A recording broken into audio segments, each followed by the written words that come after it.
Hello दोस्तों, मैं आपका दोस्त प्री शायर हाजिर हूँ एक मोटिवेशनल स्टोरी के साथ। चलिए सुनते हैं एक मोटिवेशनल स्टोरी। यह कहानी है कुलदीप की। हरियाणा में एक गरीब किसान का परिवार रहता था और उनका ही बेटा था कुलदीप। गरीब किसान रूखी सूखी खाकर रोटी अपना पेट पूरा करते थे। उनका घर कच्चा था, बारिश आती तो छत भी चौने लगती। उसके बाद कुलदीप उन सबको देखता, रोज स्कूल जाता। उसके मम्मी पापा बहुत परेशान, लेकिन क्या करें, जैसे तैसे गुजारा कर रहे थे। कभी वह फसल उगाते तो कभी ओले पड़ने लगते, बारिश आने लगती और कभी बाढ़ आ जाती। उनकी फसल ऐसे ही खराब हो जाती। जो थोड़ा बहुत बचता वह घर के लिए रख लेते और उससे ही पेट पूरा करते। कुलदीप यह सब देख रहा था, लेकिन जैसे ही वह बड़ा होता गया उससे गरीबी देखी नहीं गई। वह बड़ा हुआ तो उसने अपने पापा को बोला कि पापा, अब मुझे ये खेत कुछ समय के लिए मुझे दीजिए, मैं इन पर सोना उगाऊंगा। उसके पापा ने बोला, बेटा, जैसा भी रूखी सूखी मिल रहा है खाकर गुजारा करो, शायद भगवान ने हमारी किस्मत में यही लिखा है। लेकिन कुलदीप को यह मंजूर नहीं था। कुलदीप ने 1 साल मांगा। उसके पापा ने उन्हें 1 साल दे दिया और कुलदीप ने सोचा कि मैं यहाँ पर चंदन के पेड़ लगाऊंगा, वो भी लाल चंदन के। उसने वह पेड़ तो लगाए, लेकिन वही बाढ़ आ गई और पहले साल वह पेड़ सब खराब हो गए और कुछ पेड़ काम नहीं आए। दूसरे साल कुलदीप ने फिर अपने पापा को यही बात बोली कि पापा, मुझे एक मौका और दीजिए। उसके पापा ने कहा, बेटा, यह आखिरी साल है, हमारे पर खाने का भी अनाज नहीं है। अगर इस साल भी तुम कुछ नहीं कर पाए तो हम भूख से तड़प कर मर जाएंगे। उधर उसके दोस्त कोई किसी के मनीम लग गया और कोई मिस्त्री बन गया और अड़ोस पड़ोस के लोग भी कहते कि अपने बेटे को कुछ काम सिखाओ, यह क्या कर रहा है, तुम्हारा तो नुकसान ही कर रहा है।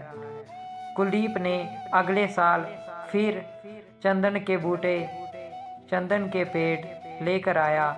वह एक पेड़ 250 से 300 का मिला उसे, और उसने अपनी 1 एकड़ ज़मीन में लगा दिए। धीरे धीरे पेड़ बड़े होने लगे और उसके पापा को टेंशन कि अनाज भी ख़त्म होने लगा। उधर उन्होंने कहा कि अनाज ख़त्म हो रहा है। कुलदीप ने कुछ पैसे उधार लेकर 5 साल के लिए अनाज इकट्ठा कर लिया। धीरे धीरे गुजारा होता गया और फिर वह समय आया जब पेड़ पूरे तैयार हो चुके थे। उसके बाद एक बड़े से शहर से बड़ी गाड़ी में एक बड़ा अफसर आया और कुलदीप को कुछ बात कहने लगा। फिर कुलदीप और उसमें सौदा हो गया और वह चंदन के पेड़ काट कर ले गए। इधर कुलदीप के पास ढेर सारा पैसा आ गया। इतना पैसा कभी नहीं देखा था उसने और उसके मम्मी पापा ने। पहले कुलदीप ने अपने मम्मी पापा के सपने पूरे किए, घर बनाया और इतना पैसा था कि वह 5 साल आराम से बैठकर खा सकता है। अब कुलदीप हर बार चंदन की लकड़ी का व्यापार करता है, पेड़ उगाता है चंदन के और फिर बेचता है। तो चंदन से उसे बहुत फ़ायदा हुआ। अब कुलदीप के पास पैसे की कोई कमी नहीं। उसने एक मज़दूर भी रख लिया अपने साथ। जो पहले ही किसी का मज़दूर था, आज वह खुद मज़दूर रख रहा है। यह है एक सोच की फ़र्क। जी हाँ, आज हम देखते हैं कि आईपीएल टीम के मालिक 500 करोड़ लगाते हैं और उसके बाद उन्हें 20 करोड़ मिलते हैं अगर वह फाइनल में जीत जाएंगे ट्रॉफी। लेकिन आप गलत सोचते हैं। उन्हें वह पैसा कुछ फ़ायदा नहीं देता, लेकिन ब्रॉडकास्टिंग और अलग अलग विज्ञापन से वह हर साल 500 से 600 करोड़ रुपए कमा लेते हैं।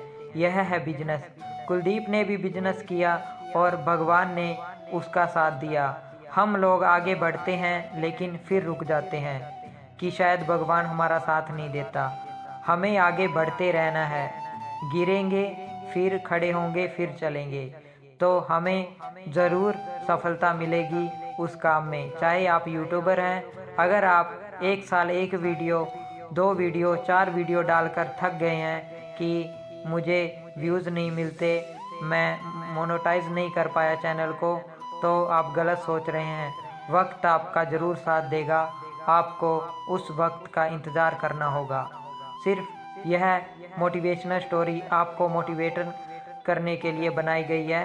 तो कैसी लगी आपको स्टोरी कमेंट में ज़रूर बताएं और प्लीज़ चैनल ज़रूर सब्सक्राइब करें। आपका अपना प्रिय शायर, हमारी प्रिय शायर फैमिली का मेंबर ज़रूर बने आप लोग सब्सक्राइब कर। Thanks so much.